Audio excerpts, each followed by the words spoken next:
Alright, well, I've got my some assistants here. Okay, another operator. I want to make a path right here so I can walk down to my little laydown yard that I've been working on. So I guess this will be part 5 or 6 or something like that. I don't know, but right here I want to be able to walk through the woods right here and go down these steps and get to, because the equipment's usually parked back here in the bushes. So I want to be able to walk down instead of walking all the way around. My kid walks all the way through there and I can't see him and stuff, so that way I can at least have a walkway down here. I've got these flat sandstone and all of those down there I was picking out on that pond video. I'm gonna dig a little path out right here and try to place those in its place. He's gonna come over here with a tractor, so when I load the dirt out, he can move it instead of getting it all on my gravel. So let's get her forward up. Come on.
At least one more right there.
Yeah.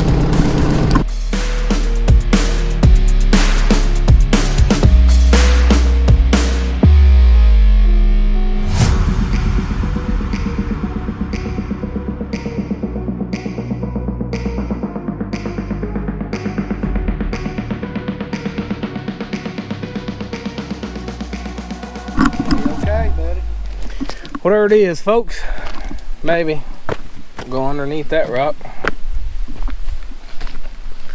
And got us a pathway now to the yard. What do you think, Marv? I think it looks good. Dress it up and make it look pretty.